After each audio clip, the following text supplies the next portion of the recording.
नमस्कार विद्यार्थी मित्रांनो, ABK स्मार्ट स्टडी या आपल्या यूट्यूब चॅनलवरती तुम्हा सर्वांचे पुन्हा एकदा स्वागत आहे।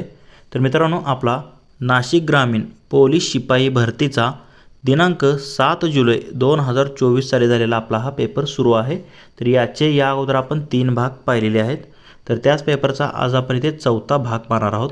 तर या भाग 4 मध्ये आपण त्याचे पुढचे महत्त्वाचे असे गणिताचे जे शेवटचे 25 प्रश्न आहेत तर ते स्पष्टीकरणासहित आपण पाहणार आहोत। तर हे प्रश्न तुमच्या येणाऱ्या परीक्षेसाठी अत्यंत उपयुक्त ठरणार आहेत, त्यामुळे तुम्ही हा व्हिडिओ स्किप न करता पूर्ण बघा व तुमच्या मित्रांना देखील शेअर करा। तर वेळ न घालवता आपण आपल्या डायरेक्ट प्रश्नांकडे वळूयात। पाहूयात आजच्या या आपल्या भाग 4 मधील आपला हा प्रश्न पहिला। प्रश्न क्रमांक 76 तुम्ही इथे पाहू शकता।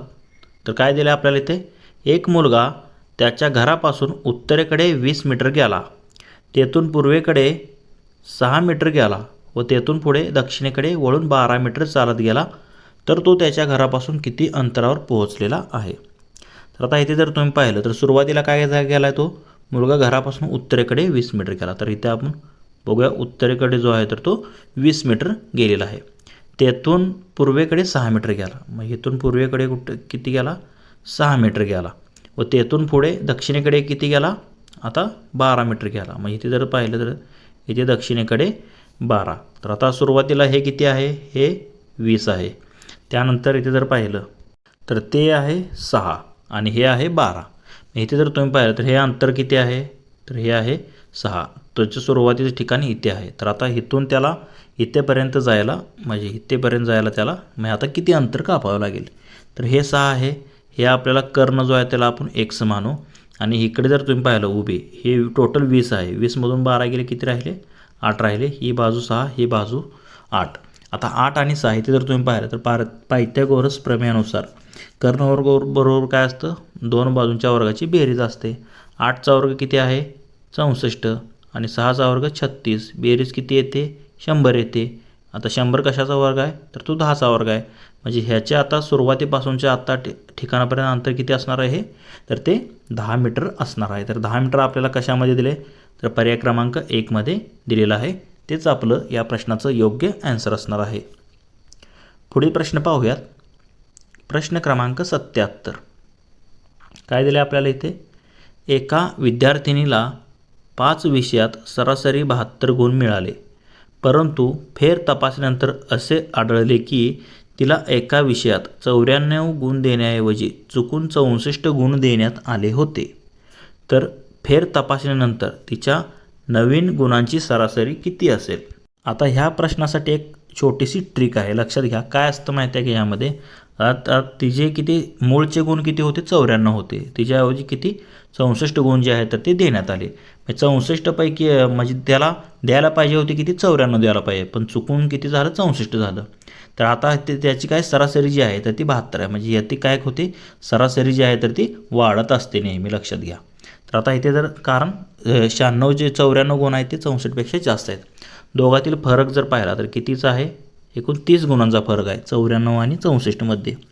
आणि एकूण किती विषय आहेत, 5 विषय आहेत। मग आता 5 विषय सरासरी म्हणल्यावर तेवढ्याने आपण त्याला डिवाइड करतो। एकूण कितीचा फरक आहे, 30चा भागिले 5 म्हणजे किती 6। म्हणजे सरासरी कितीने वाढली पाहिजे, त्याची 6ने वाढली पाहिजे। आताची सरासरी किती आहे, 72 आहे। 72 मध्ये जर तुम्ही 6 ॲड केले तर किती होणार आहे 78। तर असे आणि ज्यावेळेस असे जर समजा कमी होत असतील गुण, आता इथे 64 ऐवजी 94 जर लागलं असतं तर त्यावेळेस काय झालं असतं, 72 मधून 6 आपण वजा केला असतं। फक्त एवढं लक्षात ठेवा, जो काही डिफरन्स आहे तो घ्यायचा, जेवढे काही विषय असतील ते त्याला डिवाइड करायचे व सरासरी त्याची जर गुण म्हणजे अगोदर जास्त होते आणि परत कमी झाले असेल तर सरासरी वाढेल, आणि अगोदर कमी असतील आणि नंतर जर म्हणजे अगोदर त्याची जास्त असतील आणि नंतर कमी असेल तर त्यावेळेस सरासरी वाढते आणि त्याच्या विरुद्ध कमी होते। तर लक्षात घ्या, याचा आन्सर असणार आहे 78, जे की पर्याय क्रमांक सी मध्ये तुम्हाला दिलेलं आहे। तेच आपलं या प्रश्नाचं योग्य आन्सर असणार आहे। पुढील प्रश्न पाहूयात। प्रश्न क्रमांक 78। तसेच मित्रांनो, तुम्हाला जर या पेपरची PDF हवी असेल तर आपले टेलिग्राम चॅनलसुद्धा आहे, त्याची लिंक तुम्हाला या व्हिडिओच्या डिस्क्रिप्शनमध्ये भेटून जाईल। तिथे तुम्ही टेलिग्राम चॅनल जॉईन करा व याची PDF जी आहे आन्सर की सहित तिथे तुम्हाला उपलब्ध आहे, ती मिळून जाईल तुम्हाला। इथे काय दिले आपल्याला, 40 ते 70 पर्यंतच्या क्रमशः विषम संख्यांची एकूण बेरीज किती। तर हे देखील डायरेक्ट ॲन्सर निघतं बघा. आता 40 ते 70पर्यंत एकूण किती संख्या आहेत बघा. एकूण ज्या आहेत तर त्या एकूण विषम संख्या जर पाहिल्या तर एकूण टोटल 70 म्हणजे 30 आणि त्यातल्या निम्म्या 15 म्हणजे एकूण किती आहे त्या क्रमशः विषम संख्या किती आहेत 15. म्हणजे n बरोबर तुमचं किती आलं 15 आलं. ह्या एकूण विषम संख्या किती आहे त्या 15 आहेत लक्षात घ्या. तर याचा आता त्या संख्येची बेरीज काढायची आपल्याला. तर याचा फॉर्म्युला काय असतो तर हा जो आहे तर यासाठी फॉर्म्युला असतो काय असतो n/2 कंसात 2a अधिक n वजा 1 गुणिले d हा फॉर्म्युला असतो. तर आता n आपल्याला माहिती आहे किती आहे n आहे 15 एकूण 15 विषम संख्या आहेत. त्याप्रमाणे ह्यातलं a म्हणजे काय असतं a म्हणजे पहिली संख्या. आता 40 ते 70मध्ये पहिली विषम संख्या कोणती असणार आहे 41 म्हणजे a किती असणार आहे 41. त्यानंतर n इथे माहिती आहे आपल्याला 15 आहे आणि d म्हणजे काय डिफरन्स. आता दोन विषम संख्यामध्ये डिफरन्स किती असतो 2 असतो म्हणजे आपल्याला इथे d बरोबर किती दिले 2 दिले आणि a बरोबर किती आहे 41. तर हे सर्व जे आहे तर ते आपण या फॉर्म्युलामध्ये ठेवूया. तर आता n किती आहे आपलं 15 म्हणजे 15/2 कंसात 2a 2 गुणिले a ची किंमत किती आहे 41 अधिक n वजा 1 म्हणजे 15 वजा 1 किती आलं 14 आणि गुणिले d किती होतं 2 म्हणजे 14 दोन्ही 28 झालं. तर पुढे काय येणार मग आता हे 41 दोन्ही किती होईल 82 आणि 82 अधिक हे 28 किती होणार म्हणजे हे n/2 म्हणजे 15/2 गुणिले हे 41 दोन्ही 82 अधिक 28 येतं 110 येतं. तर 2 1 2 55 दोन्ही 110 आणि आता काय आलं आपलं इथे आलं 55. तर 55 गुणिले 15 15 5 75 5 हातच्याला 7 15 5 75 आणि 7 किती आलं 82 आलं म्हणजे उत्तर किती आलं आपलं 825. तर 825 कशामध्ये दिले तुम्हाला तर पर्याय क्रमांक 4 मध्ये दिलेलं आहे. तेच आपलं या प्रश्नाचं योग्य ॲन्सर असणार आहे 825. तसेच अजून एक फॉर्म्युला आहे कोणता असतो n/2 कंसात पहिली संख्या अधिक शेवटची संख्या म्हणजे काय असतं 40 अधिक 70 पहिली संख्या 40 आहे 70 70 40 होतं 110 110 भागिले 2 होतं 55 आणि 55 गुणिले n किती आहे इथं 15 आहे मी 55 गुणिले 15 येतं 825 असं देखील काढू शकता. म्हणजे ह्या दोन फॉर्म्युलानुसार तुम्ही हे जे आहे तर ते काढू शकता. तर इथे जर तुम्ही पाहिलं तर 825 या प्रश्नाचं योग्य ॲन्सर असणार आहे. पुढील प्रश्न पाहूयात. प्रश्न क्रमांक 79 x वर्ग अधिक 4x अधिक 4 बरोबर 36 तर xची किंमत खालीलपैकी कोणती असू शकते. तर आता इथे काय करायचं ऑप्शनवरून जायचं जिथे जिथे x आहे तिथे ह्या खालच्या किमती ठेवून बघायच्या. आता इथे जर तुम्ही 6 ठेवून बघितलं 6चा वर्ग किती असतो 36 अधिक 6 चूक 24 इथेच ते मोठं होतं म्हणजे हे तर बसणार नाही. आता 6 नाही तर 9 तर बसणारच नाही. 3चा वर्ग बघा 3चा वर्ग 9 अधिक 4 येते कोण 12 12 9 किती 21 आणि 4 किती झालं 25 होतं म्हणजे हे 3 पण बसत नाही म्हणजे काय बसतं 4 बसतं.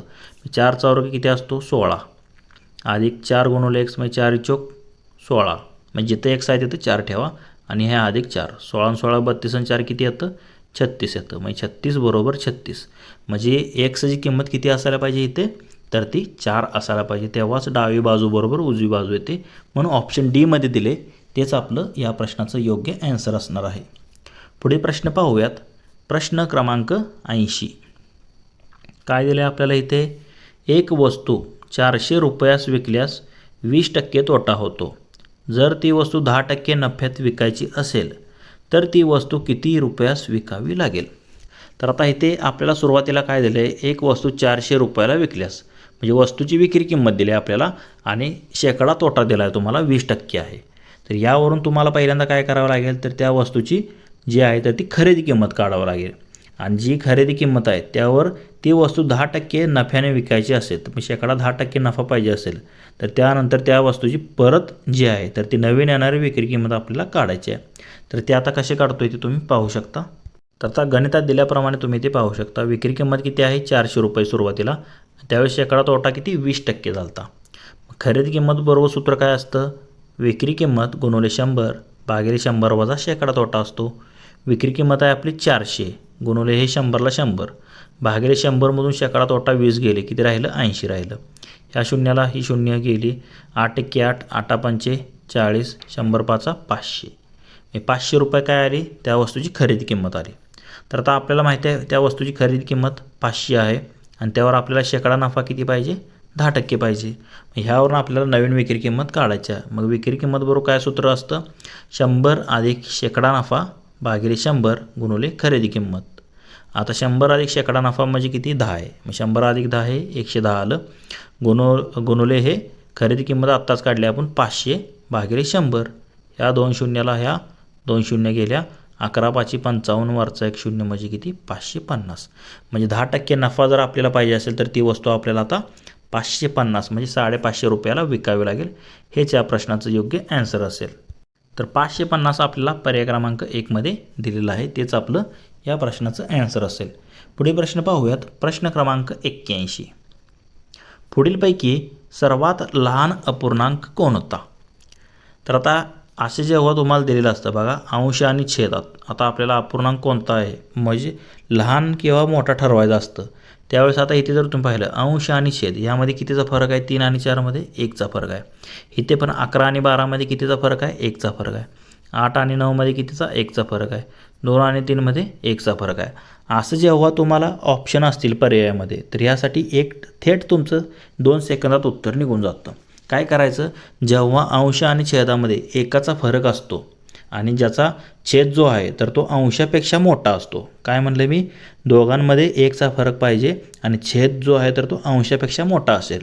तर त्यावेळेस काय असतं सर्वात लहान अपूर्णांक कोणता असतो तर ज्याचा अंश लहान तो अपूर्णांक जो असतो तर तो लहान असतो. आता इथे 3 11 8 2 यापैकी अंश कशाचा लहान आहे तर हा 2 अंश हा सर्वात लहान येतो. म्हणजे हे थेट तुमचं डायरेक्ट ॲन्सर असणार आहे. फक्त लक्षात ठेवा अंश आणि छेदामध्ये 1चा फरक पाहिजे आणि छेद हा अंशापेक्षा 1ने मोठा पाहिजे. ही प्रत्येक उदाहरणात बघा तुम्ही छेद हा अंशापेक्षा 1ने मोठा आहे आणि अशा वेळेस काय असतं ज्याचा अंश जो असतो लहान असतो तर तो सर्वात अपूर्णांक लहान असतो. हे फक्त लक्षात ठेवा डायरेक्ट तुमचा ॲन्सर निघून जाईल. आणि ज्याचा ह्यात जर तुम्ही पाहिलं ज्याचा अंश मोठा तो अपूर्णांक मोठा असतो. पाहिलं तर 11 हा सगळ्यात मोठा अंश आहे हा सर्वात मोठा अपूर्णांक आहे आणि हा सर्वात लहान अंश आहे म्हणून सर्वात लहान अपूर्णांक. कधी जेव्हा छेद जो आहे तर तो 1ने जास्त असतो अंशापेक्षा. असं असेल तरच हे तुमचं लागू होतं. तुम्ही डायरेक्ट त्याला डिवाईड करून देखील काढलं तरी तेवढं तुमचं ॲन्सर आहे. तर ऑप्शन 2/3 जे आहे तर ते आपलं या प्रश्नाचं योग्य ॲन्सर असेल. पुढे प्रश्न पाहूयात. प्रश्न क्रमांक 82. तर काय दिलं आहे आपल्याला इथे तर आता हे काळ म्हणजे काम तुम्ही पाहिलं असेल त्यावर आधारित हा प्रश्न आहे बघा. तर इथे काय दिलं आहे 15 मजूर रोज 8 तास 15 मजूर काय करतात रोज 8 तास काम करून एक काम 12 दिवसात पूर्ण करतात. तेच काम 20 मजूर 9 दिवसात म्हणजे 9 तास काम करून किती दिवसात पूर्ण करतील. म्हणजे इथे तुम्हाला M1 दिले D1 दिले T1 दिले त्याप्रमाणे M2 दिले आणि T2 दिले त्यातलं D2 काढायचं आहे. आपला फॉर्म्युला काय असतो M1 D1 T1 बरोबर M2 D2 T2 कारण W हे समान असतं तेव्हा. तर आता आपल्या सूत्रामध्ये दिलेल्याप्रमाणे आपण लिहूया M1 D1 T1 M2 D2 T2. M1 दिले 15 D1 दिले 12 आणि T1 दिले 8 तास म्हणजे 8. M2 दिले 20 D2 काढायचं आहे आणि T2 हे 9 तास दिलेलं आहे. हे 20 आणि 9 जे आहे तर इकडे गुणाकारात आहे तिकडे भागाकारात येणार. आता इथे जर तुम्ही पाहिलं तर आता इथे भाग कशाने जातो 4 1 4 4 5 20 4 1 4 4 2 8. त्याप्रमाणे 3 1 3 3 चौक 12 3 1 3 3 3 9 हे 5 3 15 15ला 15 गेले राहिले किती 4 2 8 म्हणजे D2 किती येणार आहे 8 दिवस. म्हणजे हे 20 माणसांना 9 तास काम करून ते 8 दिवसात जे आहे तर ते काम संपवतील. म्हणजे आपलं D2 काय आलं 8 दिवसात जे की आपल्याला पर्याय क्रमांक 2 मध्ये दिलेलं आहे. तेच आपलं या प्रश्नाचं योग्य ॲन्सर असणार आहे. पुढे प्रश्न पाहूयात. प्रश्न क्रमांक 83. खाली दिलेल्या विधानांना अनुसरून योग्य तो पर्याय निवडा. तर आता विधान 1 काय दिलेलं आपल्याला इथे 1 ही सर्वात लहान नैसर्गिक संख्या आहे. तर हे विधान कसं आहे योग्य आहे कारण 1 पासून अनंतापर्यंत ज्या संख्या असतात सुरुवात त्याची 1 पासून होते त्याला आपण काय म्हणतो नैसर्गिक संख्या असे म्हणतो. हे विधान योग्य आहे. विधान 2 काय दिलेलं आहे 0 ही सर्वात लहान पूर्ण संख्या आहे. तर बरोबर आहे पूर्ण संख्यामध्ये काय असतं 0 पासून अनंतापर्यंत संख्या असतात त्याला आपण पूर्ण संख्या म्हणतो आणि नैसर्गिक म्हणलं की 1 पासून सुरुवात होते. मग हे दोन्ही विधान जे आहे तर ती दिलेली योग्य ठरतात. म्हणजे आपला आन्सर काय पाहिजे वरीलपैकी विधान 1 व विधान 2 जे की दोन्ही बरोबर आहेत तेच आपलं या प्रश्नाचं ॲन्सर असेल.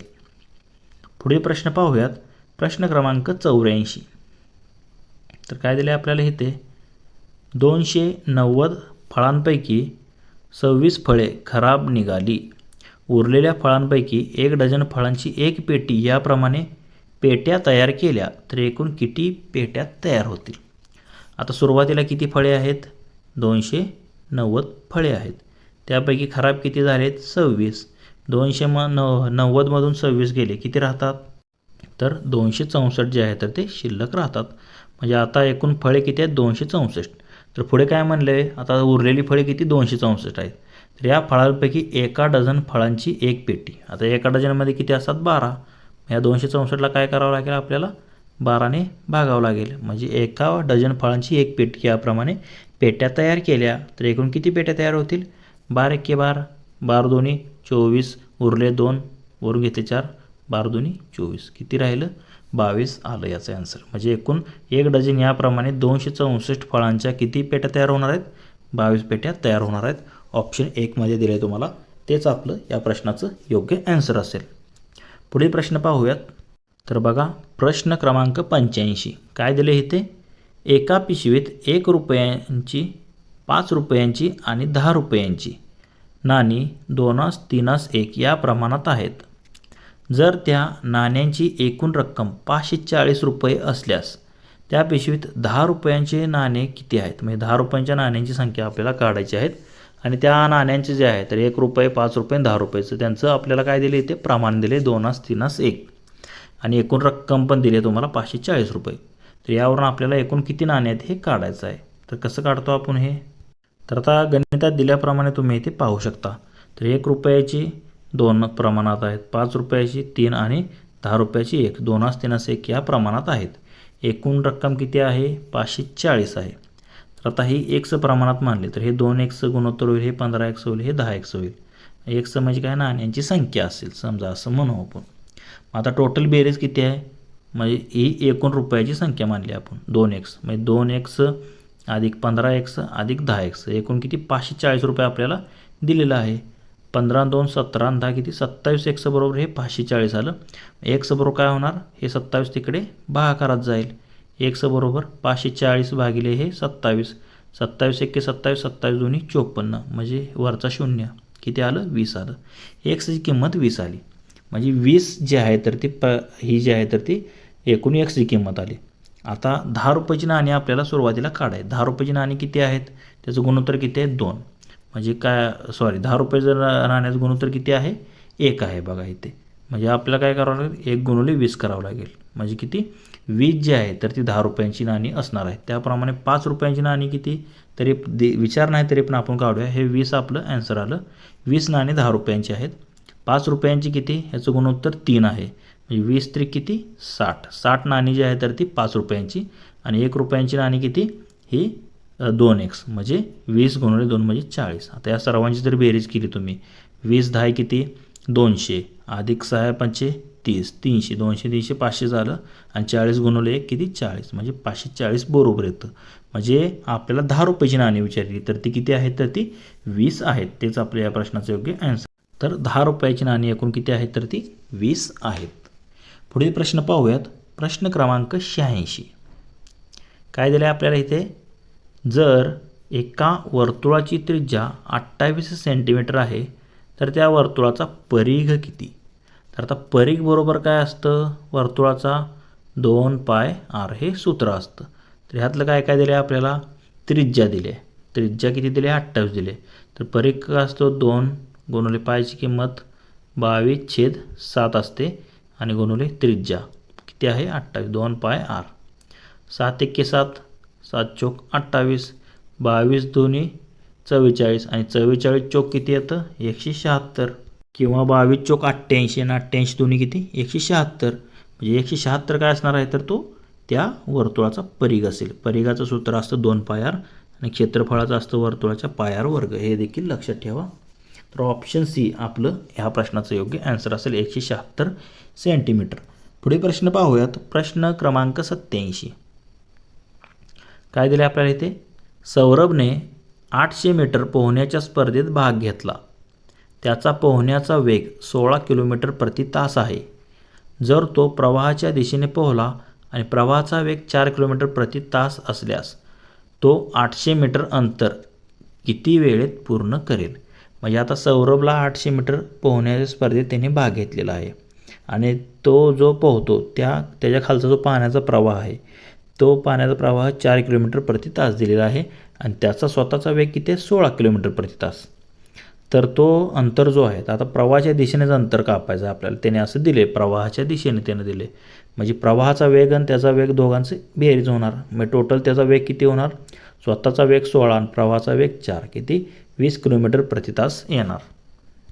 आता आपल्याला माहिती आहे एकूण अंतर किती दिले त्यांनी पोहायचं 800 मीटर दिले आणि सौरभचा वेग किती आहे 16 किलोमीटर प्रति तास आणि प्रवाहाचा वेग दिला 4 किलोमीटर प्रति तास. प्रवाहाच्या दिशेने सौरभचा वेग किती 16 अधिक 4 हा 20 किलोमीटर पर आवर होणार. आता आपल्याला काय असतं सूत्र वेळ बरोबर काय असतं अंतर भागिले वेग. अंतर किती आहे 800 मीटर. आता हा वेग किती आहे किलोमीटर पर आवर. त्याला आपल्याला काय करावं लागेल मीटर पर सेकंद करण्यासाठी गुणवले 518 करावं लागेल. म्हणजे 20 गुणवले हे 518 तर हे 18 वर जाईल म्हणजे हे शून्याला शून्य गेलं. त्यानंतर 5 दुनी हे किती 10 म्हणजे हे शून्य कटलं हे 18 वर गेलं. 18 किती 144 सेकंद त्याला जो आहे तर तो प्रवाहाच्या दिशेने सौरभला जो 800 मीटर पोहण्यासाठी एकूण 144 सेकंद वेळ लागेल. आता 144 सेकंद म्हणजे किती 60 सेकंदाचा 1 मिनिट असतो म्हणजे 2 मिनिट म्हणजे 120 सेकंद झाले आणि वरचे 24 सेकंद म्हणजे 2 मिनिट 24 सेकंद जो आहे तर तो त्याला म्हणजे ते अंतर 800 मीटर कापण्यासाठी 2 मिनिट 24 सेकंद वेळ त्याला लागणार आहे. म्हणजेच तर आता इथे जर तुम्ही पाहिलं तर 2 मिनिट 24 सेकंद हे ऑप्शन बी मध्ये दिलेलं आहे. तेच आपलं या प्रश्नाचं योग्य ॲन्सर असेल. पुढील प्रश्न पाहूयात. प्रश्न क्रमांक 88 काय दिले आपल्याला इथे अरुण व दीपक यांच्या 1 वर्षापूर्वीच्या वयाचे गुणोत्तर दिले किती 4:5 होते आणि जर त्यांच्या 1 वर्षानंतरच्या वयाचे गुणोत्तर 5:6 होईल तर त्या दोघांच्या आजच्या वयाची बेरीज आपल्याला विचारली. म्हणजे 1 वर्षापूर्वीचं गुणोत्तर दिले आणि 1 वर्षानंतरचं गुणोत्तर दिले तर आजच्या वयाची बेरीज आपल्याला इथे विचारलेली आहे. तर आता गणितात दिल्याप्रमाणे तुम्ही इथे पाहू शकता आपल्याला काय काय दिले अरुण व दीपक यांचं 1 वर्षापूर्वी वयाचे गुणोत्तर किती आहे 4:5 होते. दोघांचे 1 वर्षापूर्वीचे वय काय आपण आता x प्रमाणात मानू. याचं किती असणार आहे अरुणचं 4x आणि दीपकचं 5x प्रमाणात मानलं. आता आपल्याला काय विचारले दोघांचे 1 वर्षानंतरच्या वयाचे गुणोत्तर दिले 5:6 झाले. आता 1 वर्षापूर्वीचं किती आहे 4x म्हणजे 4:5 आहे आणि 1 वर्षानंतरचं 5:6 झाले. मग त्यांचं 1 वर्षानंतरचं वय काय होणार आहे हे 1 वर्षापूर्वीचं आणि 1 वर्षानंतरचं हे 1 आणि 1 किती त्याच्यामध्ये 2 ॲड होणार. म्हणजे 1 वर्षापूर्वीच्या वयामध्ये आजच्या वया काढायसाठी 1 आणि त्याच्या पुढच्याचं 1 म्हणजे 4x अधिक 2 हे अरुणचं वय होणार आणि 5x अधिक 2 हे कोणाचं होणार आहे तर ते दीपकचं होईल आणि दोघांचं गुणोत्तर किती झाले 1 वर्षानंतर 5:6 झाले. तर आता तिरकस गुणाकार आपण करू. 6 चौक हे 24x अधिक 6 दुनी 12 बरोबर हे 5 25x अधिक 5 दुनी 10. x एका साईडला घेऊ. हे 25x मधून हे 24x वजा होईल आणि ह्या 12 मधून हे 10 वजा होईल. 12तून 10 गेले 2 राहिले xची किंमत मिळाली आणि हे 25 मधून 24 गेले x राहिले. x बरोबर किती आलं 2 आलं. आता दोघांची आजची वय काय असणार आहेत काय असणार आहेत आजचं 1 वर्षापूर्वी 4x होतं आजचं मग काय असणार त्यामध्ये 1 ॲड होणार म्हणजे 4x1 अधिक 1 आजचं दीपक अरुणचं वय असणार 4 दोन्ही किती 8 अधिक 1 9 वर्ष हे दीपकचं वय असेल व अरुणचं किती अरुणचं आलं 9 वर्ष आणि दीपकचं 5x अधिक 1 x ही किंमत 2 आहे 5 दुनी 10 अधिक 1 11 वर्ष हे कोणाचं आलं दीपकचं आलं. याचं अरुणचं आजचं वय 9 वर्ष आणि दीपकचं 11 वर्ष दोघांच्या वयाची बेरीज किती येते 11 अधिक 9 किती येते 20 वर्ष. म्हणजे 20 वर्ष जी आहे तर ती आजच्या दोघांच्या वयाची बेरीज असणार आहे. तेच आपलं या प्रश्नाचं योग्य ॲन्सर असेल. तर 20 कशामध्ये दिलं आहे आपल्याला ऑप्शन ए मध्ये दिलेलं आहे. तेच आपलं या प्रश्नाचं योग्य ॲन्सर असेल. पुढील प्रश्न पाहूयात. प्रश्न क्रमांक 89. तर काय दिलं आहे आपल्याला इथे एका शिडीचे खालचे टोक भिंतीपासून 5 मीटर अंतरावर जमिनीस टेकलेले असून तिचे वरचे टोक जमिनीपासून 12 मीटर उंचीवर त्याच भिंतीला टेकलेले आहे. जर त्या भिंती काय दिले तर त्या शिडीची लांबी किती. तर आता इथे लक्षात घ्या आपल्याला काय दिलेलं आहे तर इथे एक अशी भिंत आहे बघा, एक अशी भिंत आहे, त्याला आता एक शिडी लावली आहे त्यांनी, म्हणजे अशी शिडी लावली आहे भिंतीला. म्हणजे एका शिडी खालचे टोक, आता हे टोक काय म्हणले त्यांनी 5 मीटर अंतरावर आहे भिंतीपासून, म्हणजे इथून हे 5 मीटर अंतरावर आहे. त्याप्रमाणे शिडीची उंची किती, जमिनीपासून वरचं जे टोक आहे ते किती 12 मीटर, म्हणजे हे 12 मीटर दिले. तर त्या शिडीची लांबी काढायची आहे. म्हणजे शिडीची लांबी ही कर्ण आपल्याला, म्हणजे काय असणार आहे त्या काटकोन त्रिकोणाचा कर्ण, म्हणजे ते शिडीची लांबी, म्हणजे अशी शिडी लावली आहे तिथे, तर त्याची लांबी काढायची आहे. तर हे पायथागोरस प्रमेयानं आपण काढतो. कर्णावर बरोबर काय असतं, दोन्ही बाजूंच्या वर्गांची बेरीज. 12चा वर्ग किती असतो 144 अधिक 5चा वर्ग किती असतो 25, दोघांची बेरीज किती येते 169. 169चं वर्गमूळ काय 13. मग शिडीची लांबी काय असणार आहे 13 मीटर असणार आहे. तर 13 मीटर कशामध्ये दिले आपल्याला, पर्याय क्रमांक 1 मध्येच दिलेलं आहे. तेच आपलं या प्रश्नाचं योग्य आन्सर असेल. शिडीची लांबी फक्त विचारलेली आहे. तर हे असे जेव्हा प्रश्न येतात तेव्हा पायथागोरस प्रमेय त्रिकूट असते, ते लक्षात घ्या. 13 मीटर आपले या प्रश्नाचे योग्य आन्सर असेल. पुढील प्रश्न पाहूयात. प्रश्न क्रमांक 90. काय दिले आपल्याला इथे, एक रक्कम चक्रवाढ व्याजाने 6 वर्षात दुप्पट होते, तर तीच रक्कम 8 पट किती वर्षात होईल. तर आता असं जेव्हा असं तेव्हा एक रक्कम जी आहे ठराविक घ्यायची. समजा चक्रवाढ व्याजाने एक रक्कम सुरुवाती त्याची 100 होती. चक्रवाढ व्याजाने काय झालं 6 वर्षात ती किती झाली दुप्पट झाली. मग 100ची किती झाली 200 झाली. तर ती रक्कम 8 पट व्हायची.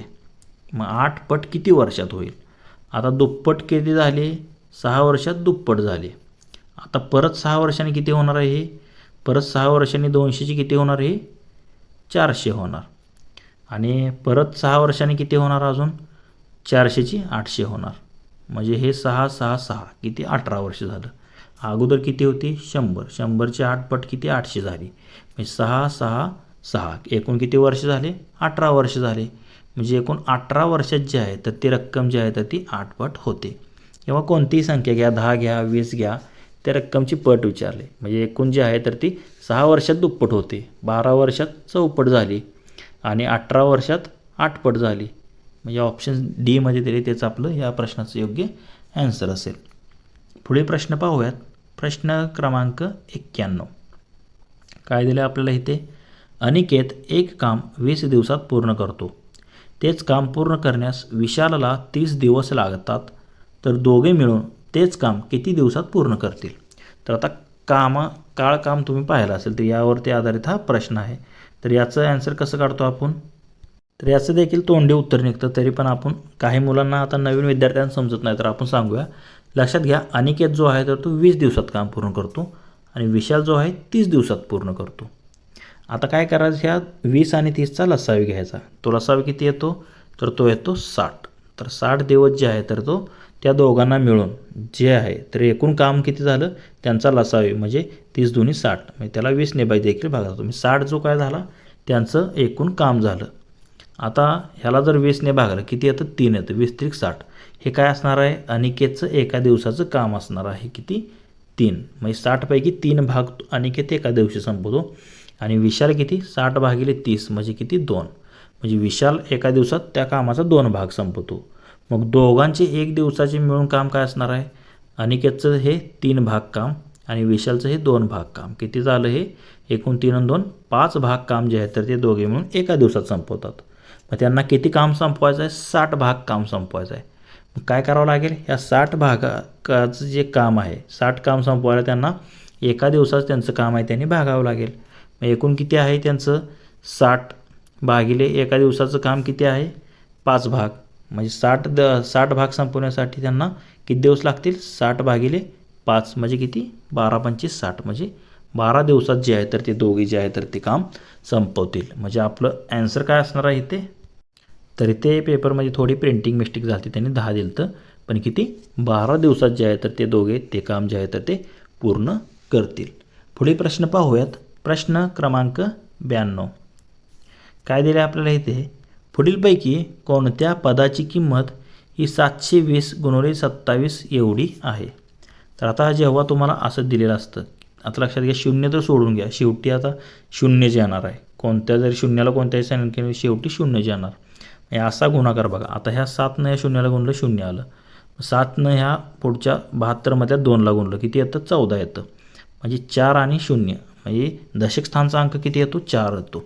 फक्त एवढं लक्षात ठेवा, दशक स्थानी अंक किती येत आहे? तर तो 4 येत आहे. आता खाली पर्यायामध्ये बघा, 9नं ह्या शून्याला म्हणजे शून्याला गुणलं, किती आलं? तर हे 0 आलं. परत 9नं ह्या 9ला गुणलं, किती आलं? 1 आलं. दशक स्थानी किती येतो? 1 येतो. हे तर पर्याय असणार नाही. त्याप्रमाणे 135 गुणवले 140. आता इथे जर तुम्ही पाहिलं तर ह्या 5नं शून्याला गुणलं, 0 आलं. 5 चोक किती? 20 म्हणजे 0च आलं. इथे देखील दशक स्थानी 4 येत नाही. हे देखील पर्याय चुकीचा झाला. त्याप्रमाणे 162 गुणवले 125. पूर्ण गुणाकार करत बसायची गरज नाही, फक्त दशक स्थानचा अंक बघा 4 आला पाहिजे. 5 दोन्ही 10, 0. परत 5 सक्क 30, 30 न 1 31 म्हणजे इथे 1 येतो. हे देखील येणार नाही. म्हणजे हे 3 ऑप्शन संपले. राहिला किती? शेवटचा ऑप्शन. हे 0चं 0 आलं. परत ह्या 8नं 8ला गुणलं, 8 8 किती? 64 येतं बघा. हे म्हणजे दशक स्थानी किती येतो? 4 हा अंक येतो. म्हणजे पूर्ण गुणाकार न करता तुम्ही असे आन्सर सोडवू शकता. फक्त तुम्हाला त्यावेळेस तुमचं म्हणजे जो माइंडसेट आहे त्याप्रमाणे तुम्ही पर्यायावरून देखील आन्सर काढू शकता. तर इथे जर तुम्ही पाहिलं, काय एवढं पूर्ण गुणाकार करायची गरज नाही. तर इथे काय दशक स्थानी फक्त इथे जर तुम्ही पाहिलं तर गुणून बघा, दशक स्थानी 4 येतं. म्हणून हे 108 गुणवले 180 या प्रश्नाचं योग्य आन्सर असेल. तुम्ही पूर्ण उत्तर नाही काढलं तरी तुमचं ते बरोबर येतं. ऑप्शन 4 आपलं या प्रश्नाचं योग्य आन्सर असणार आहे. पुढील प्रश्न पाहूयात. प्रश्न क्रमांक 93. तर मेन्शुरेशनवरती आधारित हा प्रश्न आहे. म्हणजे महत्त्वमापन म्हणतो ज्याला आपण. तर काय दिलं आहे? एका वृत्तचिती. वृत्तचिती म्हणजे काय? आपला सिलेंडर तुम्हाला माहिती आहे. तर वृत्तचितीची घनफळ दिली आहे आपल्याला, किती? 2772 घन सेंटीमीटर आहे. व तिची उंची दिली आहे वृत्तचितीची, किती? 18 सेंटीमीटर आहे. तर तिच्या तळाची त्रिज्या किती आपल्याला विचारली. तर तळाची त्रिज्या आपल्याला इथे काढायची आहे. तर यासाठी तुम्हाला याचा फॉर्म्युला माहीत असणं गरजेचं आहे. यासाठी कोणती शॉर्ट ट्रिक नाही. फॉर्म्युला असेल तर तुम्ही डायरेक्ट काहीही देऊ दे त्याचा आन्सर काढू शकता. तर आता गणितात दिल्याप्रमाणे तुम्ही इथे पाहू शकता. काय दिले आपल्याला? वृत्तचितीचे घनफळ दिले, किती? 2772 सेंटीमीटर क्यूब. त्यानंतर घनफळ बरोबर सूत्र काय असतं? पाय आर वर्ग एच ते असतं. एच बरोबर तुम्हाला 18 दिले. आता घनफळ बरोबर काय असतं? पाय आर वर्ग एच. ते दिले आपल्याला 2772. पायची किंमत किती असते? 22/7 गुणुले आर वर्ग गुणुले एच दिले 18. तर आता हे 7 जे आहे तर ते 2772ला वर गुणाकारात जाईल आणि हे 22 आणि 18 हे भागाकारात जाईल. म्हणजे आर वर्ग बरोबर काय येणार? 2772 गुणुले 7 भागिले 22 गुणुले 18. तर आता इथे जर 22ने भाग घालवला, 22 एक्के 22 उरले 5 वरून घेतले 7, 22 दोन्ही 44 उरले 13 वरून घेतले 2, 22 संग 132 म्हणजे 126 आलं. 18 एक्के 18, 18 7 126, 7 7 किती आलं? हे 49 म्हणजे 126 गुणुले 7, 18 7 126, 7 7 किती? 49 म्हणजे 49 बरोबर काय आलं? आर वर्ग आलं. 49 कशाचा वर्ग आहे? 7चा आहे. म्हणजे आर बरोबर किती आलं? 7 सेंटीमीटर. तेच आपलं या प्रश्नाचं योग्य आन्सर असेल. तर 7 सेंटीमीटर पर्याय क्रमांक सी मध्ये दिले, तेच आपलं या प्रश्नाचं योग्य आन्सर असेल. पुढील प्रश्न पाहूयात. प्रश्न क्रमांक 94. 54 किलोमीटर प्रति तास वेगाने धावणारी एक आगगाडी उभ्या असलेल्या व्यक्तीला 12 सेकंदात ओलांडते. तर 270 मीटर लांबीचा एक पूल ओलांडण्यास तिला किती वेळ लागेल? बघा, आता सुरुवातीला त्या आगगाडी एक व्यक्ती उभा आहे, त्या व्यक्तीला 12 सेकंदात ओलांडते. आणि नंतर काय? 270 मीटर लांबीचा एक पूल होतो, त्या पुलाला ओलांडण्यास तिला किती वेळ लागेल हे आपल्याला काढायचं आहे. तर सुरुवातीला आपल्याला काय काढावं लागेल? तर एकूण अंतर जे आहे म्हणजे त्या रेल्वेची लांबी आपल्याला काढावी लागेल. तर कसं काढतो आपण हे? तर आता गणितात दिल्याप्रमाणे तुम्ही पाहू शकता. आगगाडीचा वेग दिला आहे 54 किलोमीटर प्रति तास. म्हणजे 54 गुणिले 5/18 जर केलं तर 18 एक्के 18, 18 त्रिक 54 आणि 5 त्रिक 15, 15 मीटर पर सेकंडमध्ये आपण घेतलं, कारण आपल्याला मीटरमध्ये आन्सर मिळतं आहे. कारण आता काय दिलं आपल्याला? एका व्यक्तीला 12 सेकंदात जी आहे तर ती रेल्वे ओलांडते. समजा आगगाडीची लांबी, त्या आगगाडीची लांबी किती? एक समान लांबी बरोबर काय असतं? वेग गुणुले वेळ. वेग आहे 15 मीटर पर सेकंद, वेळ आहे 12 सेकंद. 15 गुणुले 12 180 मीटर. हे काय झालं, त्या आगगाडीची लांबी झाली. आता आपल्याला काय करायचं आहे, त्या आगगाडीला 270 मीटर लांबीचा जो पूल आहे त्याला ओलांडण्यास एकूण वेळ काढायचा आहे. आता इथे एकूण अंतर काय होणार, आता आगगाडीची लांबी अधिक पुलाची लांबी होणार. म्हणजे एकूण अंतर बरोबर काय असतं, वेग गुणिले वेळ. अंतर काय असणार आहे, हे आगगाडीची लांबी अधिक पुलाची लांबी बरोबर वेग माहिती आहे आपल्याला 15 गुणिले आता वेळ काढायचे. आता हे 15 इकडे गुणाकारात आहे, इकडे काय येणार, भागाकारात येणार. आणि 180 आणि 270 किती येतं, 450. आणि 15 इकडे भागाकारात. 15 एके 15, 15 त्रिक 45, वरचं 0 किती आलं, 30. 30 सेकंद जो आहे तर तेवढा वेळ त्या आगगाडीला 270 मीटरचा पूल ओलांडण्यास लागेल. म्हणजेच तर 30 सेकंद हे तुम्हाला पर्याय क्रमांक 1 मध्ये दिलेलं आहे. तेच आपलं या प्रश्नाचं योग्य आन्सर असेल. पुढे प्रश्न पाहूयात. प्रश्न क्रमांक 95. एका कुटुंबात 4 मुलांच्या वयाची सरासरी 16 वर्ष आहे. जर त्यांच्या वयात प्रत्येकी 4 वर्षाचा फरक असेल तर सर्वात लहान मुलाचे वय किती असेल. आता एका कुटुंबात किती आहे, 4 मुलांच्या वयाची सरासरी तुम्हाला 16 दिलेली आहे आणि प्रत्येकाच्या वयामध्ये 4 वर्षाचा फरक आहे. तर आपल्याला लहान मुलाचे वय किती हे काढायचं आहे. तर आता लहान मुलाचे जे वय आहे ते सुरुवातीला आपण काय करूया, आता इथे x मानू. चौघांच्या वयाची सरासरी किती आहे, तर 16 दिलेली आहे. म्हणजे चौघांचं वय किती येणार, सरासरी गुणिले 4, 16 चोक किती, 64 वर्ष ही चौघांच्या वयाची बेरीज येणार. तर लहान मुलाचे वय जर x मानलं तर कारण प्रत्येक मुलांमध्ये वयाचं किती फरक आहे, 4चा फरक आहे. पहिल्या मुलाचं वय x असेल तर दुसऱ्याचं x अधिक 4 होईल, तिसऱ्याचं x अधिक 8 आणि चौथ्याचं x अधिक 12 होईल. बरोबर किती आहे, चौघांच्या वयाची बेरीज 64 आहे. हे 4x अधिक हे 12 आणि 8 20 आणि 4 किती 24 बरोबर हे 64. 24ला तिकडे न्या, 24 हे 64मधून वजा होईल. 64मधून 24 गेले, राहिले 40 आणि 4xला 4x, 4x बरोबर 40. तर हे x गुणाकारात आहे, ही 4 गुणाकारात आहे, इकडे भागाकारात जाईल. x बरोबर 40 भागिले 4, 4 एकी 4, 4 10 40. म्हणजे आपल्याला काय काढायचं होतं, लहान मुलाचं वय काढायचं होतं. किती आलं, 10 वर्ष आलं. म्हणजेच आपला आन्सर काय असेल, तर 10 वर्ष तुम्हाला पर्याय क्रमांक 1 मध्ये दिलेलं आहे. तेच आपलं या प्रश्नाचं योग्य आन्सर असेल. पुढे प्रश्न पाहूयात. प्रश्न क्रमांक 96. एक फासा म्हणजेच डायस एकदा फेकला असता वरील पृष्ठावर 2 पेक्षा मोठा अंक मिळण्याची संभाव्यता किती असेल. आता तुम्हाला माहिती आहे म्हणजे नंबर ऑफ यस म्हणजे काय, एक जर फासा फेकला तुम्ही सापशिडीचा, तुम्हाला काय काय मिळू शकतं, 1 2 3 4 5 आणि 6 एवढं मिळू शकतं. म्हणजे एकूण किती नमुना अवकाश किती झाला तुमचा, 6 झाला. NS 6 झाला.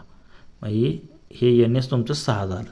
आता त्यांनी काय म्हणलं आहे, 2पेक्षा मोठा अंक. आता 2पेक्षा मोठे अंक किती आहेत, 3 4 5 6 किती आहेत, 4. त्यांची संभाव्यता असणार किती, म्हणजे नंबर ऑफ ए किती झाले, हे 4 झाले. संभाव्यता काय असते, नंबर ऑफ ए भागिले नंबर ऑफ एस. म्हणजे हे 4 भागिले हे नंबर ऑफ एस 6. बे के बे, बे 2 4, बेत्रिक 6 किती आली संभाव्यता, 2/3. 2/3 कशामध्ये दिले आपल्याला, पर्याय क्रमांक सी मध्ये दिलेलं आहे. तेच आपलं या प्रश्नाचं योग्य आन्सर असणार आहे. पुढील प्रश्न, प्रश्न क्रमांक 97.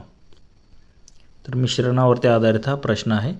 कोणत्याही प्रमाणात पाणी नसलेल्या म्हणजे पाणीच नसलेल्या 5 लिटर दुधामध्ये 3 लिटर पाणी मिळवल्यास एकूण मिश्रणात किती टक्के पाणी असेल. आता पाण्याची टक्केवारी आपल्याला विचारली आहे. लक्षात घ्या सुरुवातीला किती लिटर होतं, 5 लिटर होतं, त्यामध्ये 3 लिटर पाणी घातलं, मग एकूण किती झालं, 5 आणि 3 8 लिटर झालं हे दूध झालं. तर एकूण मिश्रणात किती टक्के पाणी झालं. आता पाणी किती लिटर ॲड केले, 3 लिटर ॲड केले, एकूण मिश्रण 8 आहे. म्हणजे 3 भागिले 8 गुणुले काय येणार आहे, 100. ॲन्सर काढून द्या, 3 गुणुले 8 गुणुले 100. आता इथे जर तुम्ही पाहिलं 100 तरी किती 300, 300 भागिले 8 जर केलं तर तुम्ही किती येतं, 37.5% येतं. म्हणजे 37.5% जे आहे तर ते पाण्याची टक्केवारी असेल एकूण मिश्रणामध्ये, जे की ऑप्शन 1 मध्येच तुम्हाला दिलेलं आहे 37.5%. पुढील प्रश्न पाहूयात. प्रश्न क्रमांक 98. 2 डझन खुर्च्यांची किंमत 8,640 रुपये होते. 6 डझन टेबलाची किंमत 53,280 आहे. तर 6 खुर्च्या व 3 टेबल यांची एकूण किंमत किती होईल? तर आता 2 डझन खुर्च्या आणि 6 डझन टेबलाची किंमत आपल्याला माहिती आहे. यावरून तुम्हाला 1 खुर्ची आणि 1 टेबलची किंमत काढावी लागेल व त्यावरून तुम्हाला 6 खुर्च्या आणि 3 टेबलाची किंमत मिळेल. तर आता गणितात दिल्याप्रमाणे तुम्ही इथे पाहू शकता. 2 डझन खुर्च्याची किंमत किती आहे? 8,640 रुपये. मग एका खुर्चीची किंमत काय असणार आहे? 8,640 भागिले 2 डझन खुर्च्या म्हणजे किती? 12 दुनी 24. 24ने जर तुम्ही ह्याला भागितलं, 24 त्रिक 72, उरले 14 वरून घेतले 4, 24 संग 144 आणि वरचा शून्याला 0.